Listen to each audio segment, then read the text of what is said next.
Isang magandang umaga po sa ating lahat. Ngayon po ay alas 5:45 ng umaga. So, umaga akong gumising. Actually, kanina pa akong gising alas 5 para magluto. Ako lagi muna nagigising dito mga brothers. Magluluto tayo ngayon ng manok na naman. Minsan lang kami nagluluto dito ng pork. Kasi dahil kay nanay, mas ano yung manok. So ngayon, ang lulutuin natin mga brothers ay ginataang manok. So yun na yung mga ginagaya ko kanina. Ito yung manok, tsaka yung papaya. Magpipirito muna ako brothers ng mga isda na maliliit. Ito ay nabili namin sa Kadiwa. Medyo mura-mura ang isda sa Kadiwa. Ito ang masarap pang tambal sa ginataan, daing, o kaya ay piniritong isda. Dahil wala tayong isda, daing lang muna ang ating gagamitin pang tambal sa ginataan na yan si Meses.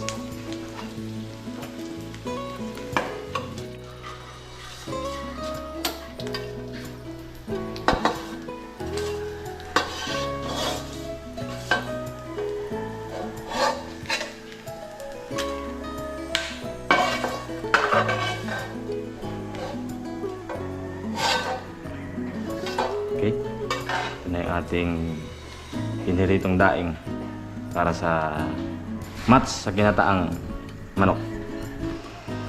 Isa tayo ng bawang, sibuyas at saka luya.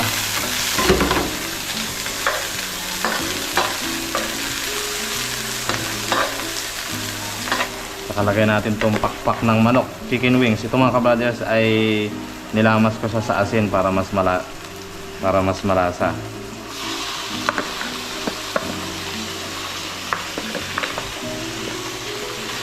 So, yung may gata, alam natin pag may gata, usually ang luto ay chicken curry. Ito di tayo gagamit ng chicken curry. Plain lang na gata ng niyog saka papaya.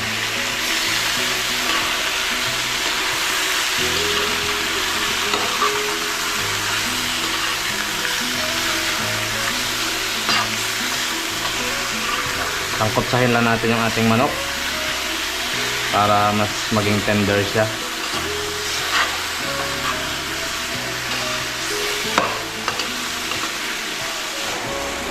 Yan, nakakuha ka na ano, Nay? Ito. Yun, malunggay. Panglagyan natin sa malunggay. Oo. Cultivate mo na rin. Ha? Cultivate. Buti na, hindi ka naabutan ng ulan dyan sa labas. Naabutan na nga, oh. Eh, maligo ka mamaya. Baka magkasakit. Walang pukit. Huwag lang mag-imagine ng pukit.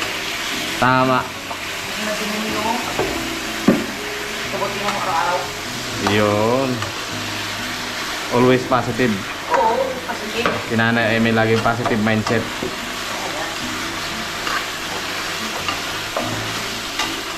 Lalagayin lang natin sa tubig. Kunting tubig lang para maluto yung ating karne. Yan. So, salagyan natin ang gata. Then meron na akong biniling broth cube, chicken cubes mga ka-brothers. Pampalasa. Sarap yan, ah. Sarap. Oh, di pa nga luto na, sarap pa. Sarap eh. Sa pagluto ko agad eh. Ayos yan. Mukha siyang tinula pero mamaya lalagyan natin ng gata. Yun ang kakaiba doon. Tutunawin lang natin tong manok. Chicken cubes. And then we boil.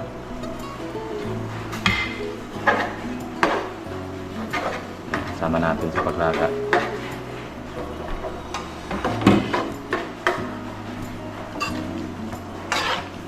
Lagyan natin mga ka-brothers tong papaya para malaga na rin yung papaya. Ayan po. Kunting sabaw lang ng pinakapatubig niya. Ayan, kumulo na yung tubig. Oh!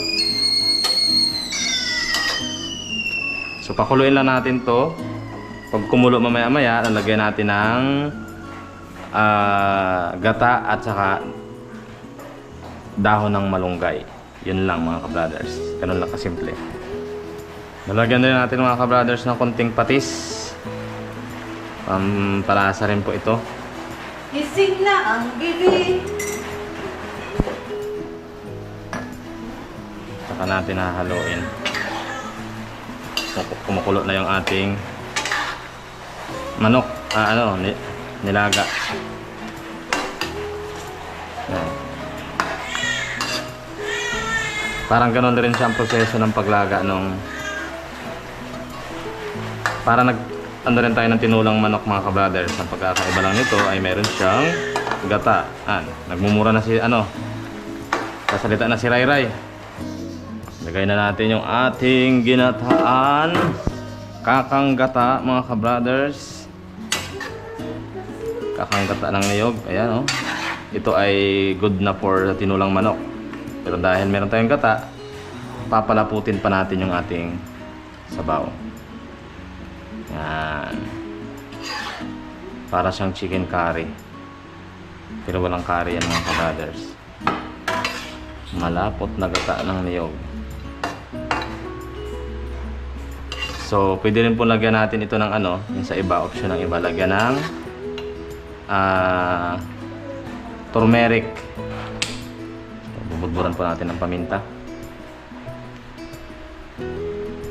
para mas maanghang siya.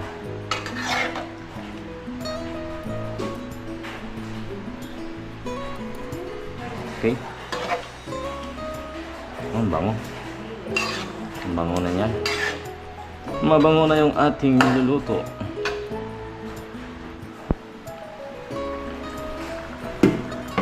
Lapot na mga ka-brothers, oh. Malapot na yung ating gata. Chicken curry na lang ang kulang dito. Yung pinaka dire-diretso na siya. Pero ito ibang simpleng ginataan lang. Tapos lalagyan lang natin siya ng malunggay. Ayan ang pihadong sustansya. Ginataang manok na may malunggay.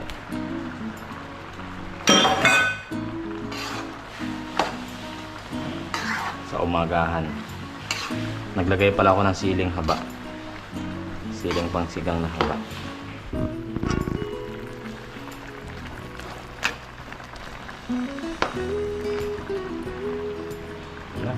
Pwede na ito mga ka-brothers. Ang ating ginataang manok. Napakasarap. Saucy. Malapot na sabaw. Sabaw. Sabaw pa lang, ulam na.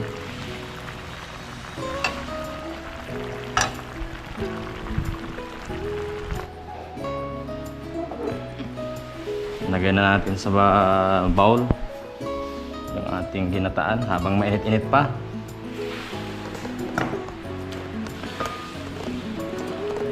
Para makapag-breakfast na si nanay at si Mrs.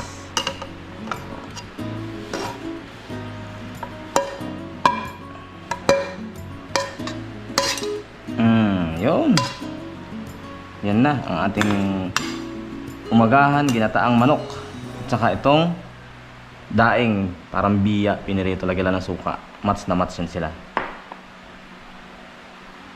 Diba? Tahimik si Bibi. Padidi. Padidi. That's it mga ka-brothers. Bagong paligo si nanay. Ready na ulit sa kanyang duty. Kailangan maligo. Ano, kaya pa? Ay alang-alang sa apo. Ayun. Ganun talaga. Wala kaming makuhang kasambahay pa mga ka-brothers. Kaya actually naghahanap kami. Kaya napagtsagaan naman si nanay. Pero may mga time minsan na kami biglang umuwi dito. Ako kaya si Mrs. para umalalay. Yes, please. Katatapos lang ni Ray Ray na maligo. Kasabay sa kain. Didede rin. So yung ating ginataan, yung panghimagas namin ay saging na saba mga ka-brothers. Mas gusto ni nanay yung saba kaysa Maganda yan latundan. pang patunaw eh. Oo. Pagkain. mas sustansya yan. Ang alam ko, mas sustansya kaysa sundan. Tsaka yung ating ginataan na manok. Tsaka piniritong Tsaka kami sa maliit na isda. malit na isda. Pag uwi namin, Yun. mga ka-brothers, pag uwi sa amin doon sa Sa yung bahay, Bulacau. magadaing kami ni nanay. So, uwi kami ni nanay. Na may daing. Kasi may bakasyon, nakalib si ka-brother. So, mangingisda kami doon. Tsaka, nanay ay pupunta kay sister. Si Mrs. naman ay pupunta sa kanyang, pupuntahan si Mrs. dito ng kanyang nanay, mga ka-brothers, sa kanyang kapatid. 8 a.m. ang pasok ni Mrs. Ako naman ay mga hanggang 9, pero sabay na kaming aalis. Sabay na kaming pumasok. Let's pray, Madam. Okay, maraming salamat, O God, sa mga pagkain sa harapan namin. In Jesus' name. Amen. Amen. Okay na. Ano? We will eat na, mga ka-brothers. Okay. Sundan nyo kami ng pagkain. Sundan niyo kami, mga ka-brothers. Sakay tayo. Crunch, crunch. Ito mo. Tikman yung aking ginataan. Ngayon lang makakatikim nitong Yan. ginataang... Kasi ang akala nila chicken curry. Pero ito, mga ka-brothers, nagluluto na talaga ako nito ng ginataan, mga ka-brothers. At napakasarap niya. Ginataang manok. Mga ka-brothers, paborito ko ay saging na saba. Basta pag may gata, it's either may pinirito. Parang ginataan lang din papaya. Oo. Ayos yun. May halong manok. Mga anak ko dyan sa Bulalakaw, kain po tayo. Kung anong ulam man ninyo dyan. Kami taga-taga lang sa manok. Ang next video po, ako po ay travel papuntang Davao City. So, Abangan nyo. abangan natin, mga ka-brothers, from day 1 until the pag-alis ni ka-brother Ed. Mamayang gabi, papuntang Davao, kung maabutan natin doon, kung saan tayo makapagpasyal, at saka pagbalik. So, yun po ay training namin. So, pag mga hapon, after training, pwede kaming mamasyal. Ang problema lang, mga ka-brothers, yung pabalik, kasi sakto yung pabalik, Histamin na tayo. hindi, Hindi. butuhan ng mga tao. So, medyo mahal ang ticket. Actually, yung papunta doon mura, nasa 6,000 lang yung ticket. Ang pabalik ay mga nasa 10,000, mga ka-brothers. So, mas marami ang mga pabalik, yung mga exodus ng mga tao kasi election, at the same time, bakasyon, yung November 1 and 2. Kahit mahal basta makakarating lang. Mm. Ayos na ang biyahe, okay na ako. Basta safe. Basta safe lang. Baka may subscriber tong taga Davao. Meron, may nag-comment. Mga taga Davao, abangan mo ang ano dyan, si Brother Ed. Opo. Yung mga taga-Davao, pag meron po dyan, just comment mamaya sa sunod na video natin.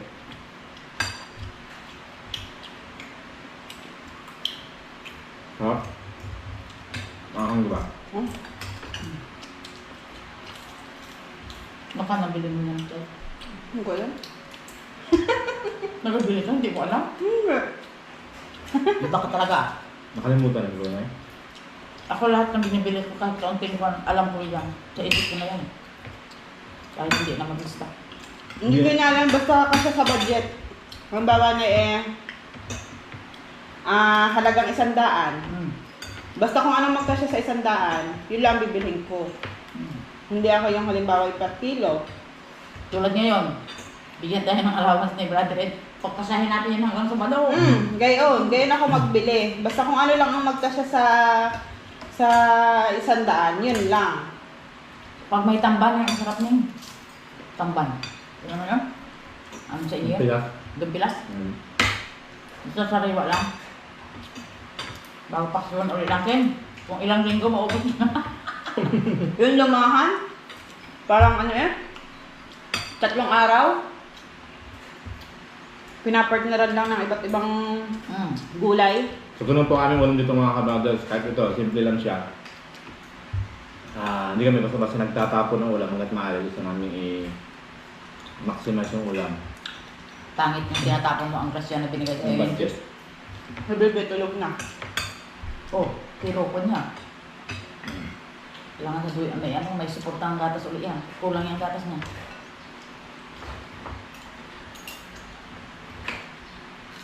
Kaya kahapon nagwala. Naka-ready lang. Mm. Yun naka-ready.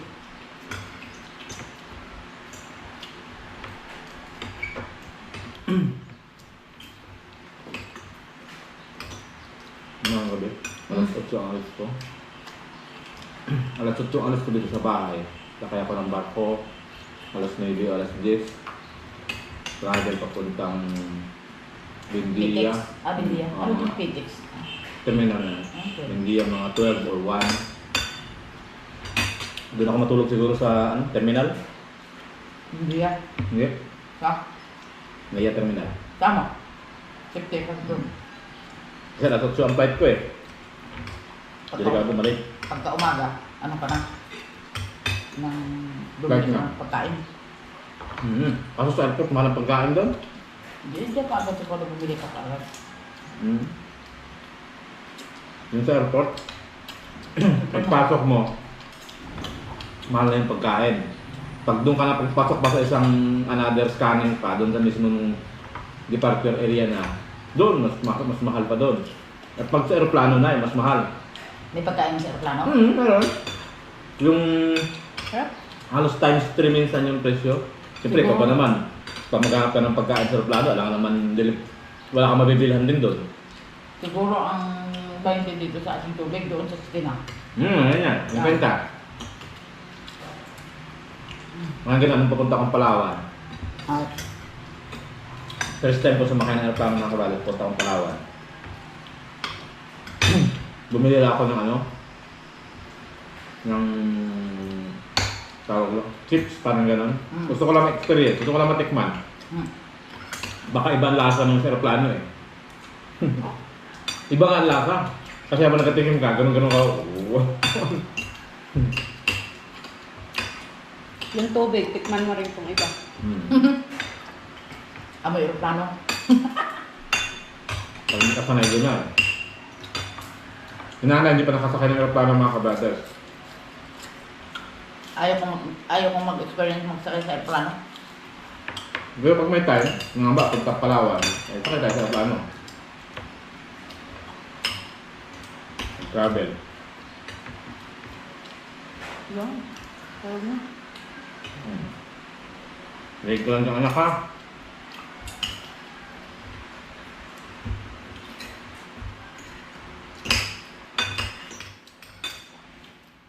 Pag-uwi na lang din sa atin.